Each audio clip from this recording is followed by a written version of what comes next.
반갑습니다. 구만수입니다. 이렇게 보시니까 놀랍죠? 자, 반갑습니다.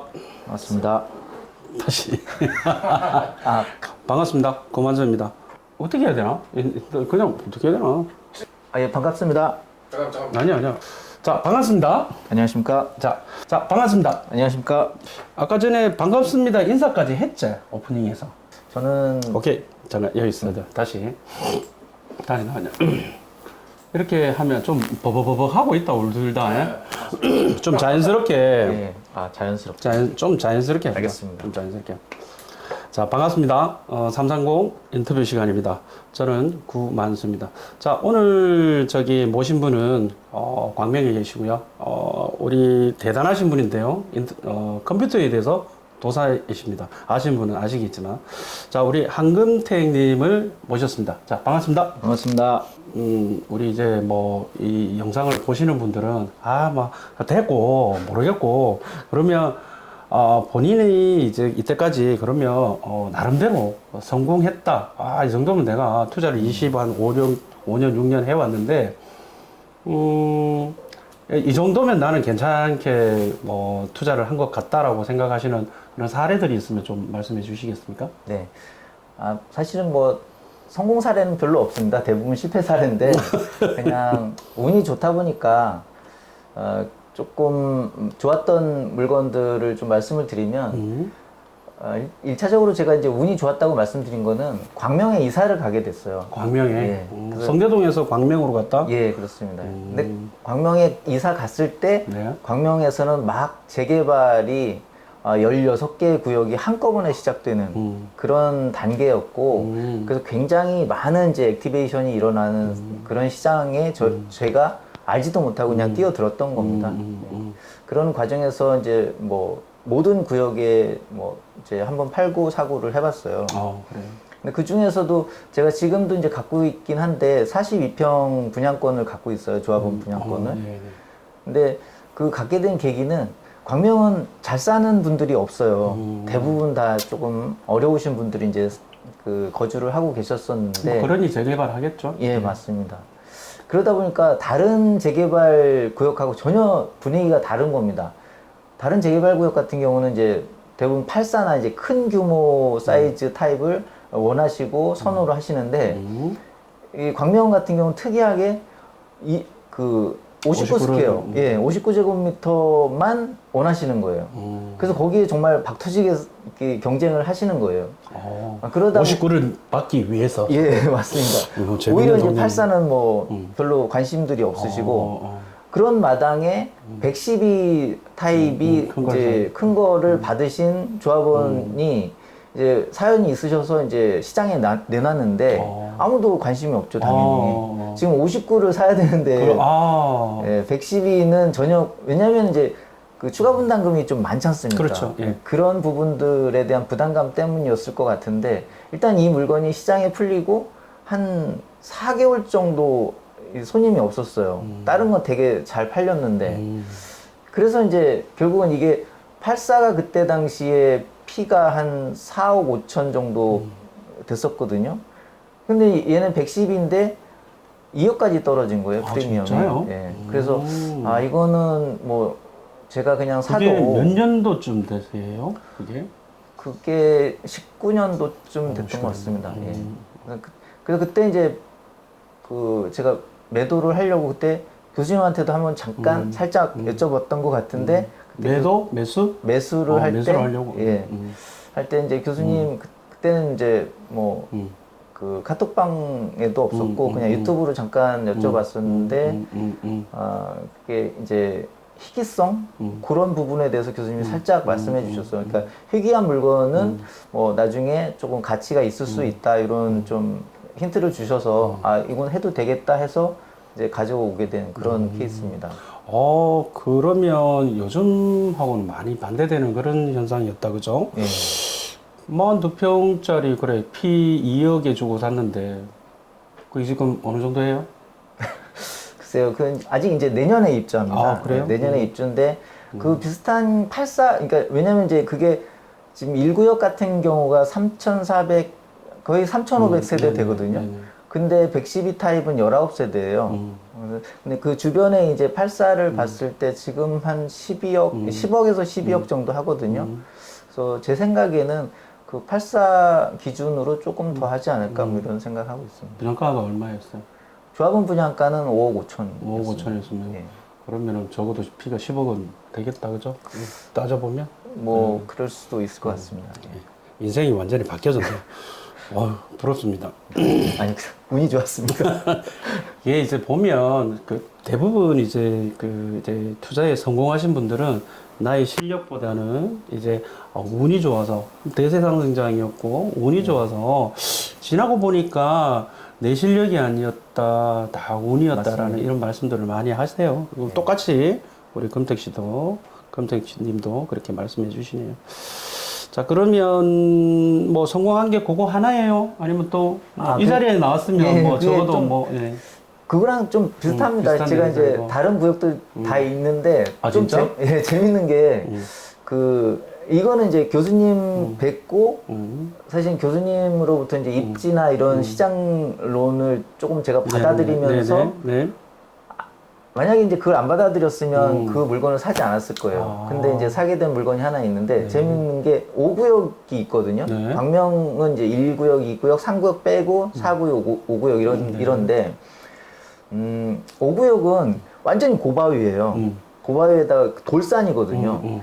그렇기 때문에 거기는 실제 이제 거주했을 때는 굉장히 좀 어려우신 분들이 살았어요. 그래서 피도 굉장히 낮고, 예, 거래 금액도 굉장히 낮았는데 마찬가지로 아까 말씀드린 것과 같이 5구가 이제 그랬기 때문에 그 당시에 이제 그 분양 설계를 5구를 거의 75% 정도 하고 거기도 2,800세대인데 84가 200세대만 설계를 한 거예요. 그리고 나머지 다 5구.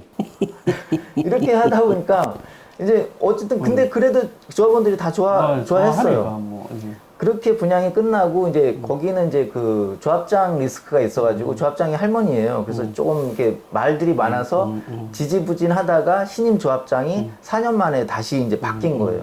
그 신임 조합장이 제일 먼저 얘기한 게 우리는 84가 없다. 그게 이제 시대가 바뀌면서 다른 구역들 이렇게 보면서 아 84가 더 빨리 인크리지 되는구나라는 걸 알게 된 거예요. 5구역 사람들이. 그래서 이제 왜 우리는 84가 이게 적냐 해서 결국은 이제 조합장이 바뀐 케이스거든요. 그래서 조합장이 바뀐 신임 조합장이 이제 다시 추가 이제 변경 그 조합원 분양 신청을 받은 거예요. 그럴 때 제가 이렇게 봤는데 5구가 시장이 있었어요. 근데 5구가 이게 간평이 높으니까 다시 분양 신청을 재분양 신청을 하면 84 받을 수 있겠더라고요. 네, 그래서 이제 5구 피를 주고 사서 제가 84로 재분양 신청하면서 바뀌어준. 예, 그렇게 된 케이스입니다. 그렇죠. 재개발 재건축하면서 이렇게 그런 여러 가지 기술들이 있는데 그 중에 이제 하나가 이제 재분양 신청을 할 것 같으면 그런 물건들 중에서 감정평가 금액이 높은 것들 추려서 피는 작은 거에 기준하는 프리미엄인데 나중에 이제 재분양 신청하게 돼서 높은 거를 받을 수 있는 또 그걸 사용을 하셨네요. 예. 공부가 많이 되셨다, 그죠? 아, 그렇죠. 운이 좋았고, 근데 지금 이제 조금 부연해서 말씀드리면 그 돌산 때문에 사람들이 굉장히 조금 아 이거는 안 될 거다 이렇게 생각을 하고 좀 두려워했었는데.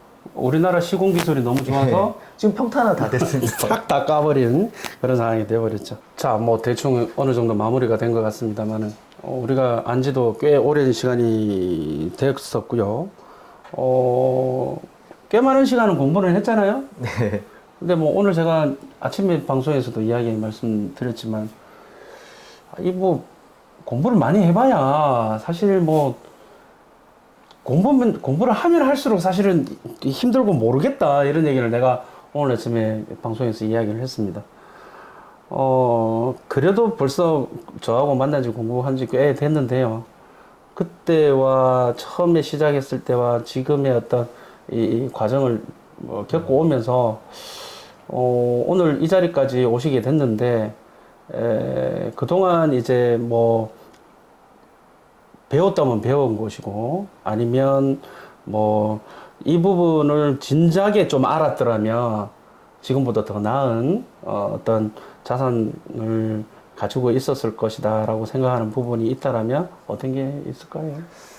예, 뭐, 오늘 아침에도 이제 교수님 말씀하신 거 잘 들었는데, 저는 약간은 좀 거기서 좀 더 추가하고 싶은 게 있습니다. 그래서, 실제 투자는 맞습니다. 교수님 말씀하신 대로 뭐 공부가 다는 아닌 것 같습니다. 왜냐하면, 투자는 상당히 두려움을 관리하는 어떻게 보면 그런 업이라고 생각을 합니다. 그래서, 내 전 재산, 또는 내가 정말 소중하게 생각하는 것들을 먼저 마진물을 넣고 그 다음에 이제 수익을 창출하는 것이기 때문에 어떤 투자도 두려움이 없는 투자는 없습니다. 근데 그 두려움을 그러면 어떻게 할 것이냐? 그 어떤 분들은 그 두려움을 없애기 위해서 책을 보고 공부를 한다는 것이 대부분 이제 보편적인데 저는 그거는 아니라고 생각을 합니다. 그래서 아마 교수님도 그런 말씀 하신 것 같은데 두려움의 영역은 공부의 영역으로 해결할 수가 없어요. 경험으로서만 극복할 수가 있기 때문에 책이 필요 없다라고 말씀을 하시는 부분이 있긴 합니다. 그런데 저는 거기서 조금 더 확장해서 저는 생각을 하는 것이 두려움을 이길 수 있는 것은 경험이고 그 경험을 하기 위해서는 확신이 있어야 되거든요. 다 이거는 들어가면 너 안 돼라고 하는 것조차도 확신이 있어야 들어갈 수가 있는 건데 그럼 그 확신은 어디서 만들어지느냐면 결국은 이제 저희는 이제 뭐 부동산 투자를 하기 때문에 그럼 부동산 투자에 관한 메커니즘을 명확하게 신뢰하고 알 수 있을 만큼 베이스를 깔아줘야 확신이 서고 그 확신을 가지고 있었을 때 두려움을 극복할 수 있는 거거든요. 그래서 말씀드린 어떤 그 확신을 위한 베이스먼트는 인플레이션 또는 이제 정책 시장 이런 부분에 대해서 어느 정도는 그 메커니즘을 알고 있어야 지금은 침체기지만 결국은 이 침체기는 인플레이션의 영향으로 그냥 둥둥 뜰 수밖에 없다는 그 메커니즘을 이해하면 견딜 수 있습니다. 두려움도 극복할 수 있거든요. 존버가 가능하죠. 맞습니다. 근데 그게 없는 상황에서의 막연한 책을 읽는 것은 또 조금 다른 문제라고 생각을 하고요. 그런 입장에서 저는 그 투자를 뭐 오래 하진 못했습니다. 근데 그 전에 교수님 뵙게 배우기 이전의 투자는 사실 투자라기보다는 그냥 어떻게 보면 이제 투기를 한 거죠. 그냥 싼 거, 무조건 싼 거를 이제 샀기 때문에 떨어질 때 가장 많이 떨어지고 가장 많이 두렵기 때문에 떨어질 때 제일 먼저 버린 거예요. 사실은 사야 되는데 제일 먼저 버린 거예요. 왜냐면 제일 싼 걸 갖고 있었기 때문에. 그리고 시장이 막 올랐을 때는 사실은 적절하게 먹고 버려야 되는데 그때 저는 이게 이만큼 올라가는데 얘는 안 올라가네. 그럼 얘를 사야겠다 하고 반대로 올라갈 때 산 겁니다. 정반대의 행동을 하게 되는 거죠.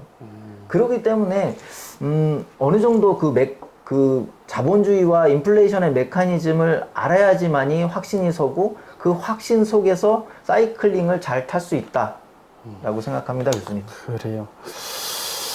그래. 그런 믿음, 그 믿음을 가지고 투자를 했을 때는 존버도 할 수 있고 다리도 시간이 지나면 해결해 주겠지 이런 생각을 하게 되는 것인데 그러한 믿음이 말씀하신 대로 뭐 자본주의 국가에서 일어날 수밖에 없는 인플레이션, 통화량 팽창 이런 부분을 굳건하게 믿을 수 있어야 된다.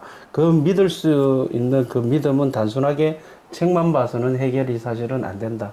오늘 좋은 말씀 잘 듣고요. 마지막으로 뭐 인사 한번 해주시죠. 특별하게 우리 좀 아는 사람들 사실 많은 건데 그죠? 많은 사람인데 인사 한번 해주시죠. 예, 저는 잘 먹고 잘 살자던가. 예, 우리 카톡방 그 회원분들은 사실은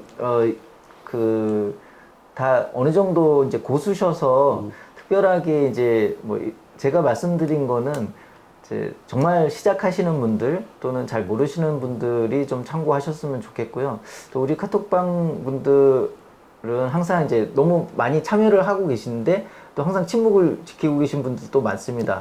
그래서 사실은 이제 저희가 이제 매월 회비도 내고 그러는데 조금 더 왕성하게 활동을 하시고 또 질문도 많이 하는 속에서 또 가져가는 것도 많이 있다고 저는 생각하거든요. 그래서 제가 사실 처음에 이제 교수님한테 많이 혼도 나고 또 그랬지만 그것이 결국은 뭐 저한테 이득입니다. 제가 한마디 욕 먹으면 그 욕 자체가 저한테는 큰 이득이거든요. 전 그렇게 생각합니다. 그 금택님이 처음에 우리 톡방에 왔을 때는 질문 어마무시하게 많이 했어요. 지금 이제 이야기 들어보면 그때도 투자를 한참 했을 때였는데 정말 질문을 많이 하고 그랬었어요. 요즘은 질문보다는 본인의 글을 올려서 좀 이렇게 예전의 경험 이런 얘기를 지금 많이 해주고 계시잖아요.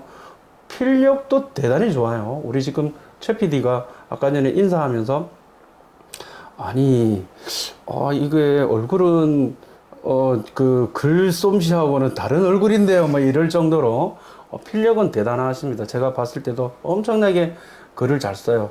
그래서 앞으로 뭐 계획은 뭐 글 쓸 계획 이런 것도 사실 있는 걸로 알고 있는데 뭐 책을 준비하고 있다는 얘기를 들었어요. 뭐 어떤 사실은 이제 지난달에 동훈이가 아들 레미가 예, 군대 갔습니다. 그래서 군대 가서 이제 열심히 나라를 지키고 있는데 저는 2년이라는 기간 동안 아들을 위해서 뭘 할까. 그래서 걔가 이제 사회인이 되고 저와 이제 같은 동등 레벨의 경쟁자가 될 수도 있는 상황이고 또 이제 MZ들에게 뭔가 희망을 줄 수 있는 그런 이야기를 좀 들려드리고 싶다는 생각이 있어서 지금은 이제 그 공간에 대해서 실제 이제 뭐 투자라든지 이런 것을 접근할 정도의 실력이 아니기 때문에 일단은 MZ들이 지금 많이 그 M4라고 하지 않습니까? 아, 그래요?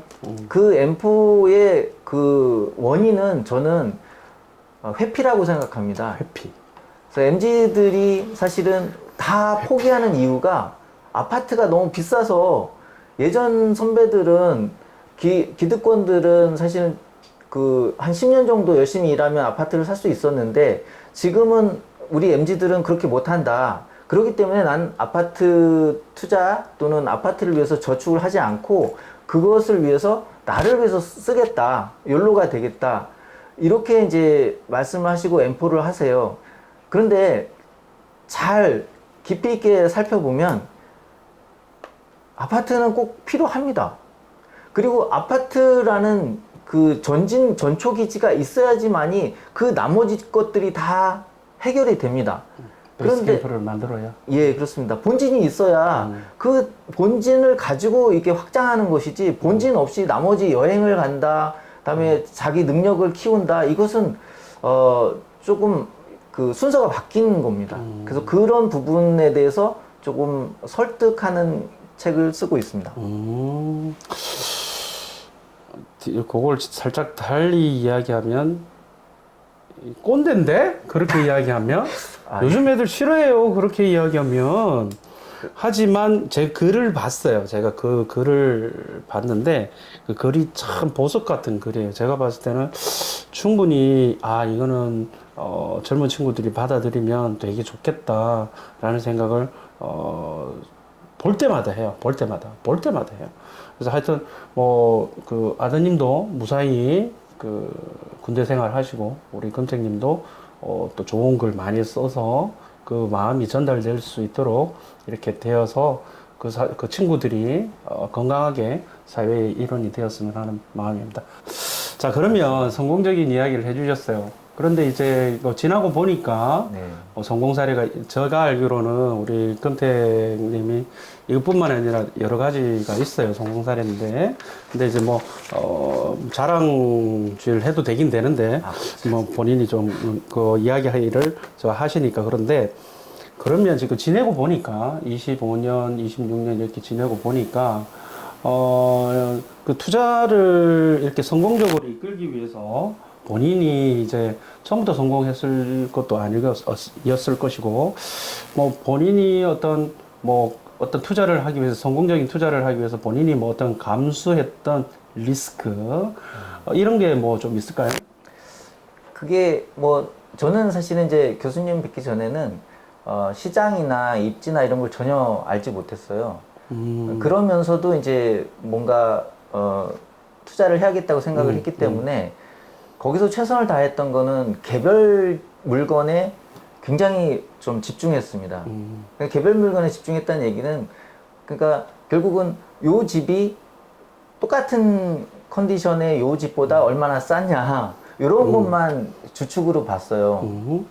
그러다 보니까 굉장히 좀 편협한 생각, 또 시장이 이제 이렇게 좋을 때는 뭐 아무 문제가 없는데 시장이 꺾이면 굉장히 힘들었다. 그리고 말씀드렸던 대로 이제 제가 5구역이라든지 1구역에 다른 사람이 안 사게 돼서 저가로 그렇죠. 떨어진 그런 물건을 이제 살 수밖에 없었는데 개별성을 가지고 그럴 때 이제 주변에서 특히 이제 와이프가 왜 그런 걸 사느냐, 그 산꼭대기 돌산을 사면 안 된다 이렇게 이제 주변에서 많이 말리는 것을 조금 제가 논리를 세워서 아 이거는 입지적으로는 괜찮다. 입지적으로는 괜찮다. 예, 앞으로는 괜찮을 거예요. 지금은 이렇다 이렇지만, 하더라도 그런 생각들을 어떻게 보면 이제 그 두려움에 대한 극복을 할 때 가장 좀 용기가 필요했고 좀 저 나름대로 고민을 많이 했던 것 같습니다. 그래요. 그 용기를 가지기 위한 어떤 믿음이 있어야 되거든요. 네. 그 믿음이 결과적으로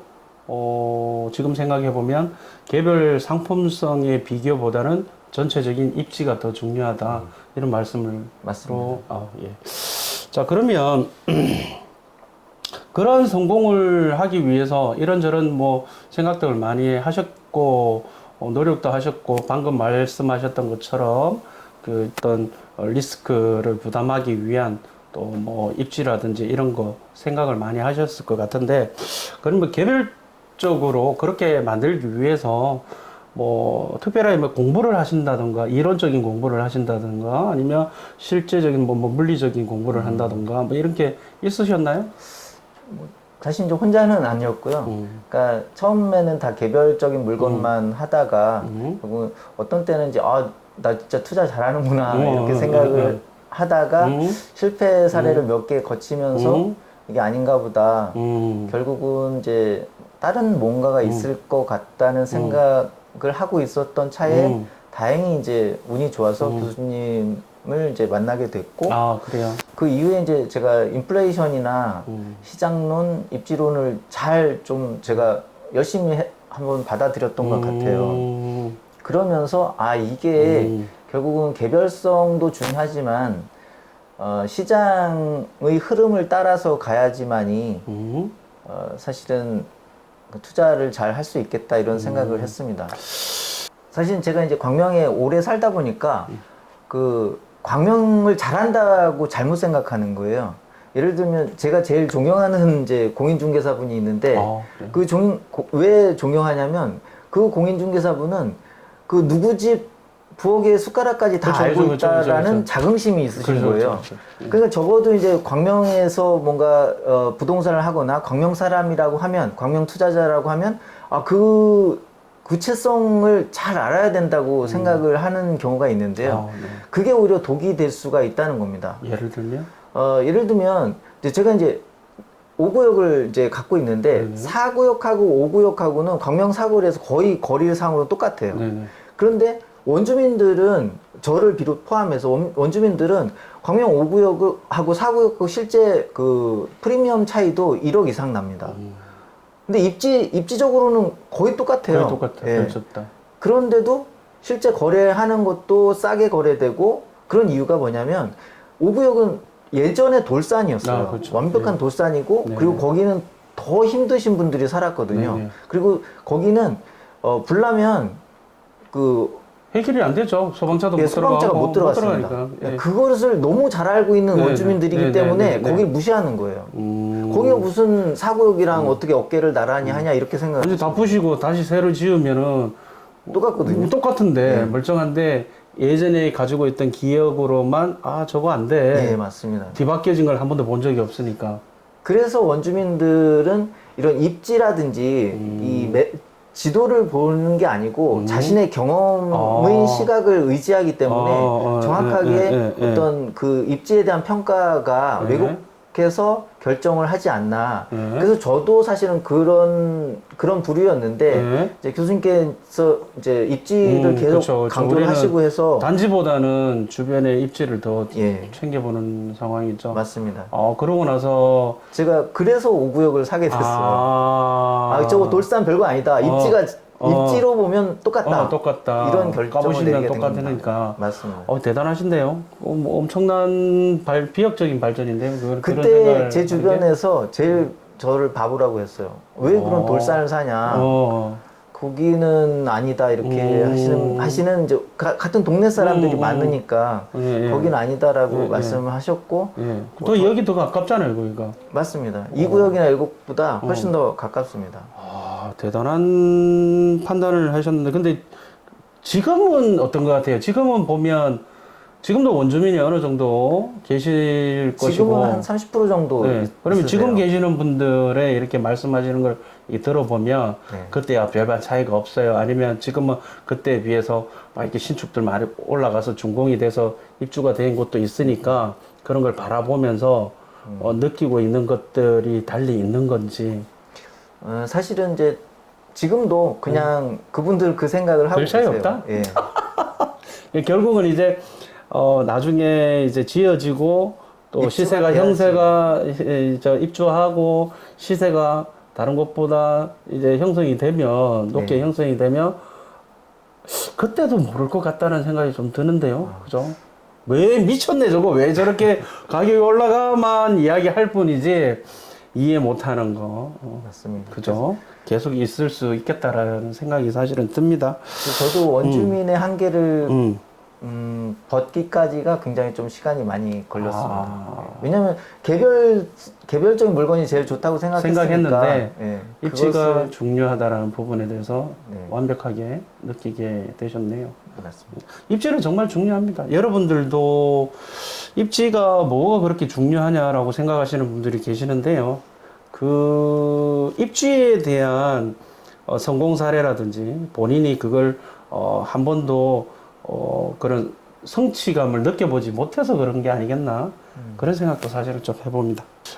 그렇군요. 그러면 이제 조금 전에 말씀해 주신 것처럼 사실은 지금 성공 사례를 말씀 주신 거 보면 총 25년의 투자 기간 동안 성공의 기간은 사실 10년 안쪽이단 말이죠. 그렇죠. 그죠? 예, 10년 맞습니다. 안쪽이단 말이죠. 그러면 25년 동안 이렇게 해오면서 굉장히 이렇게 실패했던 사례도 많이 있을 것 같다는 생각이 좀 들어요. 네. 그러면 실패했던 사례가 어떤 게 있을까요? 실패는 대부분 실패를 했는데 그 중에서도 조금 이제 공유했으면 좋겠다는 실패 사례가 네네. 있는데 맞습니다. 제가 이제 그 전까지는 이제 개별적인 물건에 뛰어들어서 거의 뭐 조금 먹고 그 다음에 많이 잃고 뭐 이런 바보 같은 짓을 계속 했었는데 그 중에서도 보면 상가 투자가 제일 마음이 아파요. 그래서 이제 제 주변에 이제 상가 전문가라고 굉장히 이제 전문성 있고 맨날 이제 상가만 얘기하시는 분의 말을 듣고 그 신축 상가를 한번 찾아가게 됐어요. 그래요. 사람들이 막 굉장히 바글바글하고 뭐 굉장히 열정적이고 또 뭔가 있어 보이고 그러더라고요. 그래서 이제 앉았는데 어쨌든 이제 뭐 계약서를 주고 상가 그 분양 담당자가 이제 저하고 이제 상담을 했었는데 굉장히 이제 로직이 좋았어요. 그 자리에서 계약을 했어요. 얼마나 좋았길래요? 그러니까 5억짜리였는데 그러니까 논리는 심플합니다. 그러니까 5억짜리 상가를 사서 3억 대출에 2억 내 돈 이제 넣고 그러면 3억이면 뭐 보통 이제 이자가 한 150만 원 나올 테니까 그럼 이거 치과를 이제 여기 임차를 주면은 병원 치과 병원을 임차를 주면은 월세 한 350 정도 나온다. 옆 건물도 그러니까. 그러면 당신은 2억 넣고 매달 200만 원씩 생활비가 생긴다. 굉장히 좋지 좋네요. 않냐. 그래서 이제 굉장히 이제 좋은 것 같아서 바로 계약을 썼죠. 했고 계약서 쓸 때가 준공 시점과 얼마나 남아 있었어요? 저는 준공하고. 진짜? 예, 준공을 하고 그러면 공실 상태에서 예, 그렇습니다. 계약을 했는데 그러면 상식적으로 봤을 때 치과가 그러면 계약이 된다라는 거 확인을 해야 되지 않나요? 그거? 맞습니다. 네. 그게 정말 네. 저는 천운이었다고 생각하는 게 어. 제가 이제 그때 당시에 공인중개사를 좀 딴 지 얼마 안 됐어요. 아, 예, 예. 그래서 이제 어깨뽕이 빡 그렇지. 들어가지고 그거 아무나 따는 거 그래서 아니거든. 뭐 민법 나오면 이렇게 한번 이렇게 읽는 척 하고 뭐 그랬었거든요. 네, 네. 그래서 계약서를 딱 갖다 주는데 네, 네. 이제 분양 계약서를 보는데 그냥 읽는 척 했어요. 그리고 좀 이제 아는 척을 네. 했던 것 같아요. 네, 네.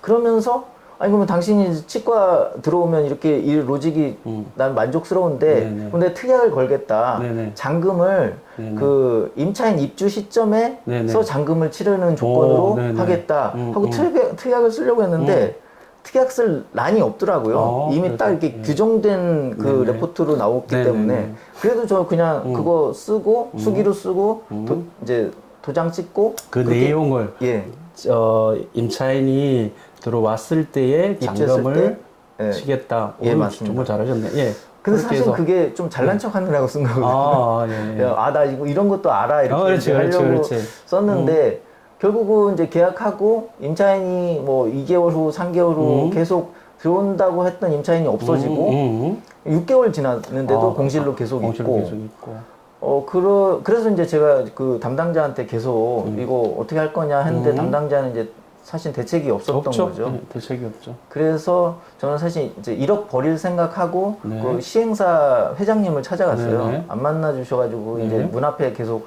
한 이틀 서 있다가 네네. 만났고 네네. 그래서 그 자리에서 회장님이 흔쾌히 음. 알았어 그럼 계약서 찢어버리고 1억 바로 주시더라고요. 아, 네네. 너무 이제 뭐 좀 터프하시지만 네네. 좀 좋으신 회장님이셨고 그렇습니다. 뭐 내용이 그런 아주 디테일하게 사실 예. 굉장히 중요한 부분이었는데 그게 들어가서 그래도 저는 계약금 1억 날리는 줄 알았는데 네, 회장님이 그때 이제 그 자리에서 전화를 그 담당자한테 전화를 해서 얼마나 심하게 욕을 하시는지. 네네. 근데 그 욕의 그 요체는 뭐였냐면 왜 특약을 그런 걸 네가- 넣었냐. 네, 그러니까 그렇지. 뭐 잘못해서 그런 게 아니고 특약을 왜 넣었냐. 그렇지. 아니 특약 넣게 되면 이제 결과적으로 소송까지 가게 되면 네. 그 특약으로 인해서 분명히 유리한 어떤 결과를 이끌 수 있기 때문에 아마 그렇게 또 그 회장님이 나이스해서 그런 게 아니라 그걸 보니까 지게 생겼거든. 그래서 이렇게 특약이라는 게 되게 중요하다라는 거 여러분들도 좀 알아주셨으면 좋겠고 그러면 실패한 게 아닌데 그 지사는 진짜 실패했습니다. 그거 말고 네. 또 그럼 이제, 많습니다. 맞아요. 그래서 지식산업단지 그것도 말씀 좀 해주시죠. 그거는 그러니까 보통 이제 저도 이제 뭐 그 직장인인데 직장인이면 월급을 받잖아요. 그러면 이제 한 뭐 1,000만 원, 2,000만 원 금방 쌓여요. 근데 그 지산의 로직은 딱 그렇습니다. 너 1,000만 원 저축해봐야 그 이자 1년에 해봐야 몇만 원 안 그렇죠. 나오잖아.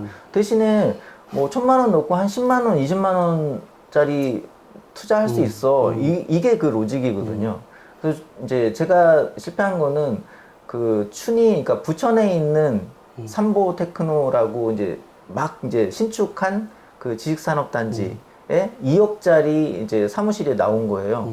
근데 2억짜리인데 1,000만 원만 넣으면 돼요. 그냥 계약금 1,000만 원 넣고 넣고 나머지 다 대출이고. 네, 나머지 1억 9천이 대출이고 거기 이자 나온 거가 뭐 80만 원 정도 이자 나오니까 130에서 150짜리 임차를 했을 경우 뭐 80만 원 빼고 다 이제 내 돈이다 이렇게 그 네네. 로직이었거든요. 뭐 한 개가 좋지 아니고 않습니까? 뭐 여러 개 했어요 그러면? 그 2개 했는데 두 개, 두 개. 소박하네? 이거 많이 참았습니다.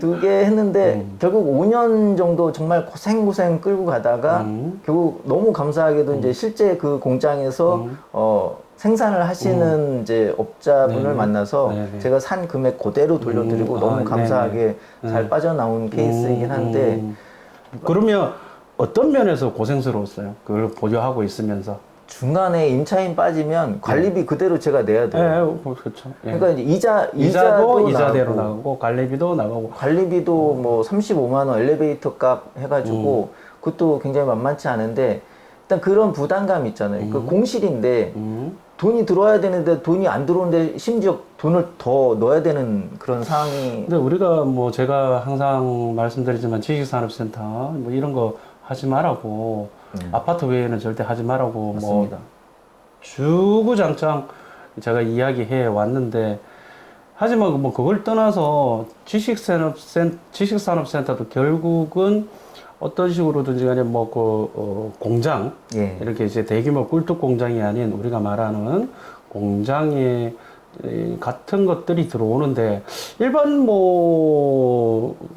우리 주택 같으면 그냥 단순하게 이제 살림집이니까 2년만 있다가 나가고 뭐 그럴 수는 있긴 한데, 지식산업센터 같은 경우는 아무래도 뭐 공장 개념의 중소기업이 들어오게 되는데, 그렇게 공실이 돼요? 한번 들어오면 계속 쭉 익지 않나요? 회사가 망하지 않는 다음에 있을 것 같은데? 제 경험으로는 그러니까 이제 지구가 있지 않습니까? 상업지구, 네. 뭐 택지지구 이런 게 네네. 있는데, 결국은 지식산업센터는 상업지구에 신축을 올릴 수밖에 없는데 네네. 거기까지는 괜찮을 수 있어요. 네네. 근데 그 지구가 넓지 않습니까? 그렇죠.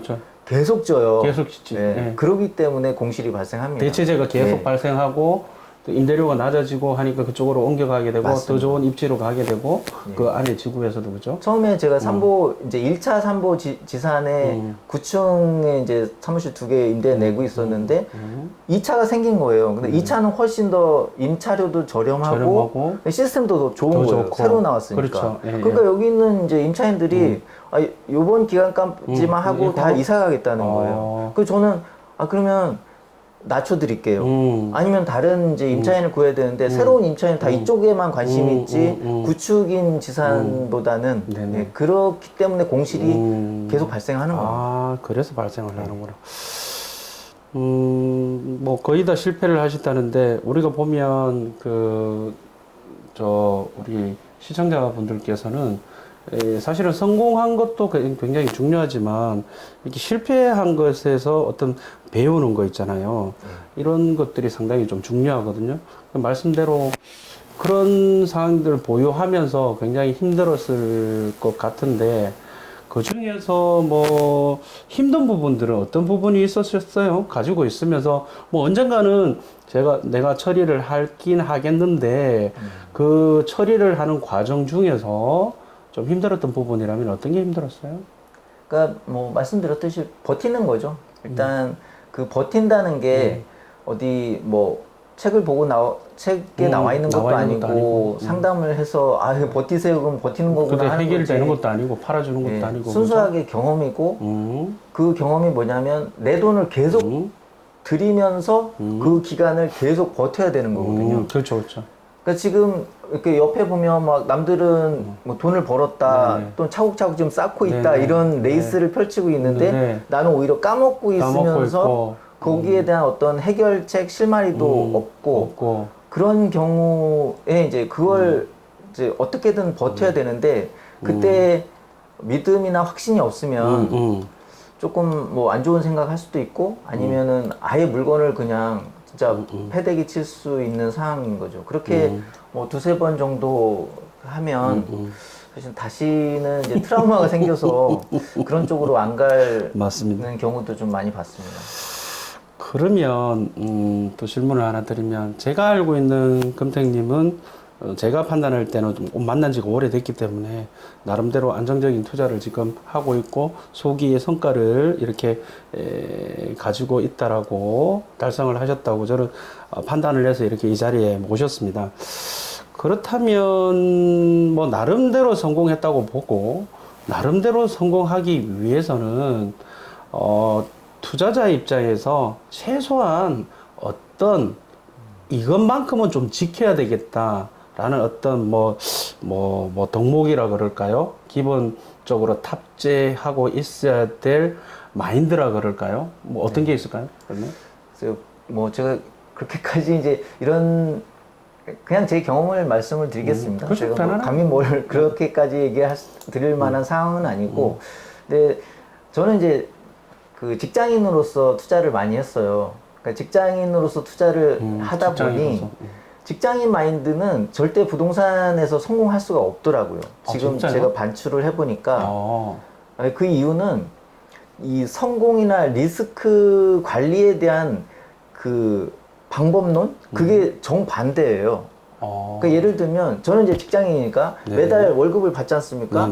그러면 그 월급을 계속 저축을 해서, 그러니까 직장인으로서 성공이란 뭐냐면 조금씩 모아서 키워나가는 것이 성공이다. 모든 뭐 그게 굉장히 이제 맞는 얘기고 성공학적으로도 연습을 계속 되풀이하면 한 레벨 또 올라가고 그 레벨을 바탕으로 해서 또 키워가고 이게 이제 어떻게 보면 리스크를 관리하는 차원에서의 성공인데 제가 하는 부동산은 그 정반대이기 때문에 그렇습니다. 그래서 무슨 말이냐면 부동산은 더 큰 것이 더 안전한 거예요. 더 싼 거는 위험한 거고 비싼 거는 안전한 거예요. 부동산은. 그런데 이 직장인들, 일반인들의 생각하는 성공이나 또는 자산들은 작은 것이 잃어도 안전하다고 생각한 거예요.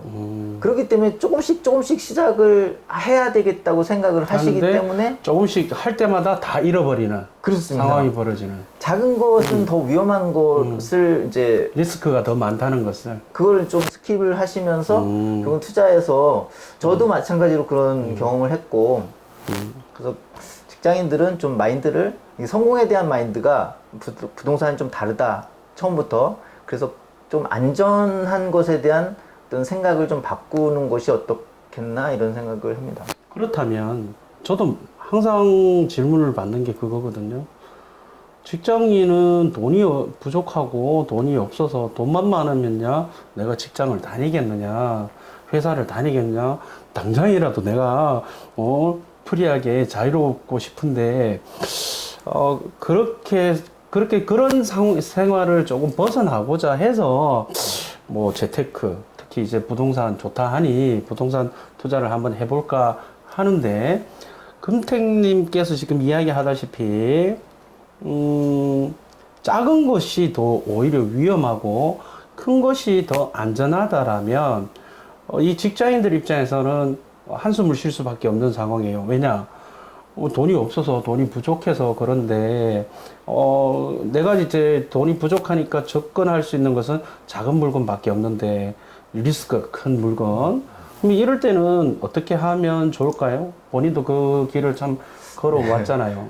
그건 이제 좀 어려운 얘기인데 저는 그냥 제 경험으로는 사실은 제일 좋은 거는 입지와 시장을 잘 간파하고 공부를 잘 해서 거기에 흐름을 타는 것이 정도이고 맞다고 생각을 하는데 근데 말씀하신 대로 뭐 없는 돈에 어떤 부동산에 대해서 투자를 좀 하고자 한다고 하면 제 방식은 그랬어요. 그러니까 이제 입지를 모르고 또 여러 가지 분석하기 어려운 상황이기 때문에 또 직장 다니면 바쁘잖아요. 그래서 바쁜 상황에서 또 여러 가지 공부하기도 어렵고 해서 제가 썼던 방법은 제가 아는 지역, 제 동네도 있을 수 있고 제가 아는 한돈의 가장 넓은 지역에서 제일 비싼 아파트 또는 저 수준에 어느 정도 맞다고 생각하는 아파트 근처나 그 아파트에 월세로 들어가는 겁니다. 월세로 들어가면 적어도 이제 2년은 이제 살지 않습니까? 그랬을 때 여기서 이제 경험인데요. 이거는 이제 제가 보증할 수가 없어서 경험인데 2년 동안 이제 계속 부동산에 방문을 해서 급매를 찾는 거예요. 그럼 거의 반드시 나왔어요. 한 시세 대비 1억에서 최대 2억까지 싼 물건이 반드시 나왔습니다. 근데 그거는 제가 이제 제 경험이기 때문에 보증할 수는 없는데 2년이라는 기간을 가지고 하나의 어떤 단지 내에서 여러 가지 일들이 많이 일어나더라고요. 그래서 뭐 유고하실 수도 있고 뭐 해외 급하게 이제 이민을 가셔야 되는 경우도 많이 봤고요. 그랬을 경우 어쩔 수 없이 지금 당장 이렇게 버려야 되는 물건들이 가끔은 나왔습니다. 그럴 때 제가 계속 이제 준비한 상태에서 계속 그것을 대기하고 있었다고만 하면 그 기회를 잡을 수 있었거든요. 근데 그거는 정말 운이기 때문에 저의 경험이고, 근데 저는 그게 유효한 어떻게 보면 전략이 아닐까 생각합니다. 지금 굉장히 궁금해 하실 것 같아요. 그런 경우. 저 지금 알고 있어요. 그거를 제가 예전에 이야기를 들어서 예. 알고 있는데 되게 궁금해 하실 것 같은데 이야기해 주세요. 예. 계속 그 단지에 계속 가서 금매 좀 나오면 이야기 좀 해주세요. 금매 나오면 이야기 좀 뭐 가격 떨어진 거 있으면 좀 해주세요 했는데 그게 사실은 뭐 우리 금택님한테 해당되어서 운이 좋다고 하긴 하는데 그런 경우가 잘 없죠. 잘 없긴 하지만 본인한테는 그게 이렇게 됐었잖아요. 그런 시기가 왔었잖아요. 네. 이야기해 주시죠. 궁금해하실 네. 것 같아요. 그러니까 한 10년 정도 됐던 것 같은데, 그러니까 제가 이제 철산 우성 아파트에 살았었어요. 거기 이제 구축이기도 하고 그렇게 비싼 편은 아닙니다. 비싼 편은 아닌데 돈이 없었으니까 이제 그 저렴한 아파트에 들어갔었겠죠. 그래서 그때 월세로 들어갔는데 다른 단지에 제 옆 단지에 그 할머님이 돌아가신 거예요. 그래서 할아버님이 이제 나 이 집에서 더 이상 못 살겠다. 자꾸 이제 그 아내 생각이 나고 해서 그냥 전라도로 자기 이제 고향으로 떠나겠다 하시면서 급하게 대신에 이제 조건이 있었어요. 그러니까 그냥 현금을 그러니까 잔금이 되게 좀 그러니까 할아버지가 이제 거의 그냥 그 자포자기 상태셨기 때문에 당장 내 통장에 돈을 넣어 요번 달까지. 근데 요번 달이 2주였어요. 그 2주 동안에 그 잔금을 다 주는 조건으로 그때 한 2억 정도 싸게 제가 구매를 했던 것 아니 같습니다. 돈이 없어서 저렴한 아파트를 살려고 하는데 그 저렴한 아파트가 2억 정도까지 싸다면 네. 정말 뭐 어마무시하게 쌌다. 본인이 참 운이 좋았다 그죠? 그 운이 모든 사람에게 오지는 않겠지만 저도 사실은 예전에 그런 비슷한 경우가 있었거든요. 그래서 이게 뭐 우스갯소리처럼 들리겠지만 그런 기회들이 사람들한테 한 번씩 오는 것 같아요. 오는 것 같은데 그 기회를 잡을 수 있느냐 없느냐는 항상 본인이 노력하고 그걸 갈구하고 희망하고 있었기 때문에 그렇게 되지 않았을까 생각을 합니다. 그러면 이제 뭐 대충 이야기도 많이 된 것 같은데 좀 이렇게 막바지로 이렇게 이제 여쭤보면 이제 직장인도 그렇고 본인도 직장인이시고 그렇잖아요. 근데 이제 한 번도 부동산 투자를 해본 적도 없고 생각도 하지 않았단 말이죠. 근데 이제 어느 날 이제 뭐 결혼도 해야 되고 그죠. 뭐 또 결혼을 했는데 전월세 살다가 뭐 아기가 생긴다든지 뭐 이런저런 이유로 인해서 사람들이 부동산을 한번 한번 사볼까 아파트를 한번 사볼까 하게 생각을 하게 되거든요. 그러면 이제 모든 사람들이 이게 투자라는 개념보다는 일단 내 실거주를 먼저 확보를 하고 이제 투자를 생각하는 게 보통이지만 항상 사람 마음속에 깔린 거는 뭐 기왕이면 실거주도 하면서 나중에 가격도 오르면 더 좋지 않느냐라는 게 기본적으로 사람들은 다 깔려있는 마음입니다.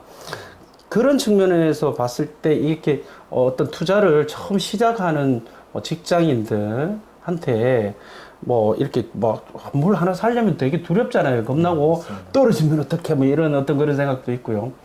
이런 사람한테 꼭 뭐 한마디 해주고 싶은 조언, 뭐 격려 또는 충고 뭐 이런 게 있을 수 있을까요? 글쎄요, 뭐 두 가지 준비한 걸 말씀을 드리면 맞습니다. 그 운이 좋은데 이제 결국은 좋은 물건이 저한테 왔어요. 그것도 굉장히 저가예요. 근데 돈이 없어요, 문제는. 항상 또는 지금 시장이 엄청나게 이제 활황이 돼서 제가 투자한 금액에 뭐 더블까지 뛴 겁니다. 그래서 그거를 이제 차익 실현을 해야 되는데 물건이 없는 거예요. 안 사서. 결국은 이제 시장은 교수님께 이제 제가 배운 것을 좀 응용하는 건데 그 토스콜라니의 계란이라는 책이 그런 이론이 있는데요. 시장은 항상 이렇게 사이클을 반복하면서 저점을 높여간다. 그렇다고 하면, 그러니까 고점도 있고 저점도 있지 않습니까? 그러면 저는 너무 쉬운 거예요. 그냥 무릎에 사서 어깨에 판다. 이 시나리오를 갖고 가야 되는데 사람들 늘 반대로 한다는 거죠. 그래서 저점에서 사야 되는데 저점에서 팔고 고점에서 팔아야 되는데 계속 고점에서 사게 되고 고점에서 더 사게 되고 이런 부분은 왜 그러냐면 사실 그 사이클을 이해를 안 하거나 못 하거나 해서 그렇다고 생각합니다. 그래서 시장은 항상 똑같은 단계로 돌아가기 때문에 그 단계마다 저점에서는 이제 돈이 있어야 되지 않습니까? 그 저점이 올 때까지 돈을 버는 게 맞습니다. 그리고 또 고점에서는 좀 미련 없이 더 고점은 없다. 내가 생각한 목표치가 되면 그냥 미련 없이 주택이 뭐 반려주택은 아니지 않습니까? 그래서 미련 없이 수익을 실현하고 또 조금 더 좋은 입지나 조금 더 좋은 아파트를 구하시는 거. 하게 되고. 그게 좋은 방법 같습니다. 그러면 처음에 투자를 처음 이렇게 시작하려고 하는 사람한테 아까 조언이라고 하셨는데 그러면 이제 이야기를 말씀을 종합해 보면 시장의 사이클을 좀 이해를 하고 너무 저점에서 살려고 하지 말고 네. 너무 고점에서 팔려고 하지 말고 적당한 선에서 사고 적당한 선에서 정리를 하고 갈아타기를 하는 게 좋다. 그렇게 하면 크게 큰 부담 없이 갈 수 있다. 그렇게 정리가 되겠습니다. 그죠? 근데 이제 거기서 제가 한 가지 빠뜨린 게 있는데, 네네. 그러니까 저도 그렇긴 한데 돈이 통장에 쌓이는 거를 잘 못 견뎌 하시는 분들이 많습니다. 기다리지 못하는. 네. 보통 이제 근데 그 돈의 사이즈가 다 틀리거든요, 사람마다. 뭐 저 같은 경우는 한 2, 3억이면 좀 큰 돈이네. 이게 힘을 발휘할 수 있는 돈이겠다 싶은데 또 젊은 분들은 또 한 2, 3천만 원도 이거 굉장히 큰 거란 말이에요. 그렇죠. 그렇게 느껴지기 때문에 내가 어떻게 번 돈 1억인데 내가 어떻게 번 돈 2, 3천인데 그냥 통장에만 있으니까 얘가 뭔가를 해야 될 것 같아요. 빨리 뭐 어딘가 가서 그렇죠. 돈을 벌어와야 될 것 같아요. 네. 그렇기 때문에 그 통장에 있는 돈을 계속해서 세이브하지 못하고 그걸 뭐 저는 이제 비트코인은 잘 모르는데 어쨌든 비트코인에서 돈 버신 분들도 많겠지만 그건 일부라고 저는 생각합니다. 그래서 대부분 많은 사람들이 피해를 받고 많은 사람들이 손실을 봤다고 생각을 해요. 그래서 그 작은 돈을 계속해서 좀 모이면 그게 결국은 힘이 되는데 그 모아진 강력한 힘이 될 때까지 규모를 갖지 못하고 먼저 부스러뜨리는 거예요. 그거를 비트코인을 한다든지 주식을 한다든지 하셔서 물론 이제 성공하시는 분도 있겠지만 대부분은 그게 다시 부스러기 돈이 되어서 결국은 그 어느 정도 한계선에 미치는 그 파워를 갖는 돈을 못 모으시는 것 같습니다. 그러면 그 말씀을 하시는 걸 그대로 이제 옮기면 그 힘을 파워를 발휘할 수 있는 최소한의 시드머니라 그럴까요? 네. 이게 뭐 어느 정도라고 생각하세요? 뭐 제가 생각하기에는 뭐 잘은 모르지만 지방 같은 경우는 한 2억 정도, 서울은 4억 이상 이 정도라고 생각합니다. 그래요. 그렇구나. 자, 그러면 마지막으로 저기 부인께서 저기 광명에서 저기 부동산 사무소를 하고 있는 거로 알아요. 네, 맞습니다. 크던데 매우 크던데. 실내는 그래서 작습니다. 소개 좀 해주시고요. 위치도 말씀 좀 해주시고 뭐 자랑 좀 해주시죠. 다른 다른 중개업소와는 우리는 다르다. 뭐 이런 거.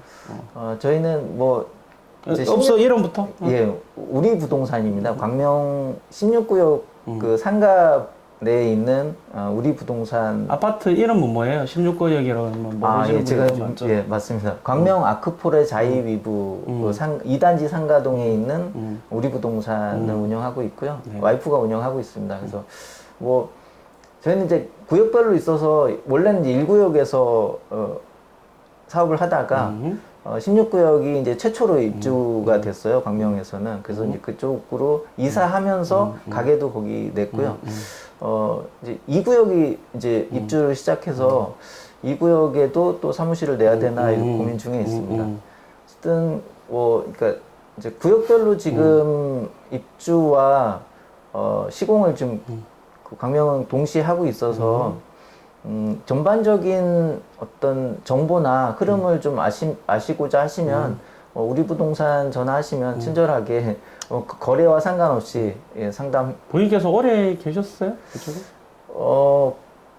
13년 정도 하고 있는 것 같아요. 진짜? 예.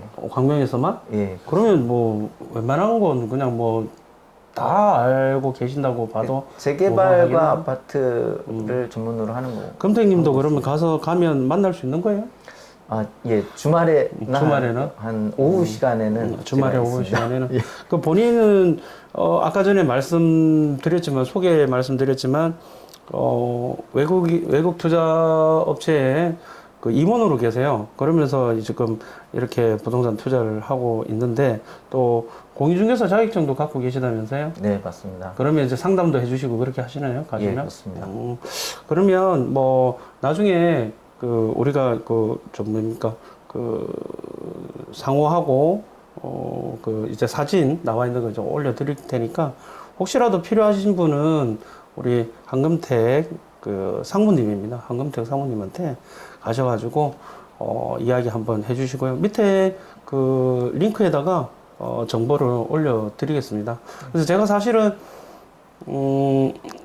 저기 모자이크 처리 해드릴까요? 이렇게 이야기했는데 뭐 필요 없다고 뭐 교수님이나 거의 비슷하다면서 뭐 누가 욕하려면 욕하고 뭐 남한테 욕 안 먹고 사는데 뭐 이렇게 말씀을 하시더라고요. 그러니까 나름대로 믿을만하다라고 생각을 합니다. 또 굉장히 오래됐습니다. 안지가 오래돼서 제가 봤을 때는 이때까지 본인이 겪은 이야기에 반의 반도 안 하는 것 같은데, 되게 조심스러운데. 나중에 좀 자유롭고 하면 조금 더 디테일하고 재밌는 이야기로 한 번 더 모셔가지고 이야기 해보는 걸로 그렇게 하도록 하겠습니다. 자, 오늘 참석해 주셔서 대단히 네, 감사드립니다. 맞습니다. 네, 고맙습니다. 네, 감사합니다. 네, 감사합니다.